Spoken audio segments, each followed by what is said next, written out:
Parole അപേക്ഷയുമായി Periya ഇരട്ടക്കൊലക്കേസിലെ 2 പ്രതികൾ ശിക്ഷിച്ച് 1 മാസം തികയും മുൻപാണ് 8-ാം പ്രതി സുബീഷ്, 15-ാം പ്രതി സുരേന്ദ്രൻ എന്നിവർ അപേക്ഷ നൽകിയത്. എന്നാൽ പരോൾ അപേക്ഷയിൽ റിപ്പോർട്ട് വൈകിപ്പിക്കാനാണ് പോലീസ് നീക്കം.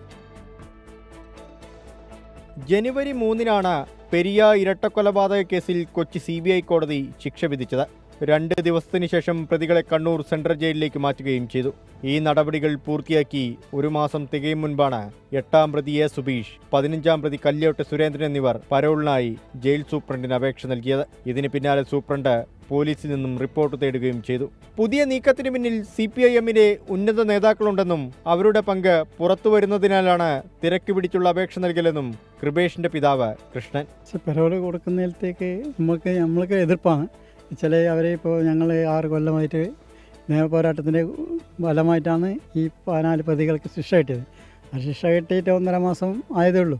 ഈ 1.5 മാസം കൊണ്ട് പരോള് കൊടുക്കുകയെന്ന് വെച്ചാൽ ഈ കേരളത്തിൻ്റെ ജനങ്ങളോട് കാണിക്കുന്ന നീതികളാണ് ഈ ഗവൺമെൻറ് കാണിക്കുന്നത്. വിഷയത്തിൽ നിയമപോരാട്ടം നടത്താനാണ് കോൺഗ്രസ് തീരുമാനം. ഈ കൊലപാതകളെ സൃഷ്ടിച്ച് 1 മാസം തികയുന്നതിന് മുമ്പ് തന്നെ ഗവൺമെൻറ്റിൻ്റെ ഒത്താശയോടുകൂടി ഈ പരോളിന് അപേക്ഷ കൊടുക്കുക എന്ന് പറയുന്നത് കേരളം ഭരിക്കുന്ന പിണറായി വിജയൻ്റെ നേതൃത്വത്തിലുള്ള CPM പാർട്ടി കൊലപാതകികളെ സംരക്ഷിക്കുന്ന പാർട്ടിയായി മാറുകയാണ്.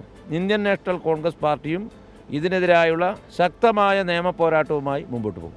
ബേക്കൽ പോലീസിനോട് ജയിൽ സൂപ്രണ്ട് റിപ്പോർട്ട് തേടിയെങ്കിലും റിപ്പോർട്ട് വൈകിപ്പിക്കാനാണ് പോലീസിന്റെ നീക്കം. പ്രതികൾ ജാമ്യത്തിലിറങ്ങിയാൽ ക്രമസമാധാന പ്രശ്നമുണ്ടാകുമെന്ന സ്പെഷ്യൽ ബ്രാഞ്ച് റിപ്പോർട്ടിന്റെ അടിസ്ഥാനത്തിലാണ് പോലീസ് നടപടി. 24 കാസർഗോഡ്.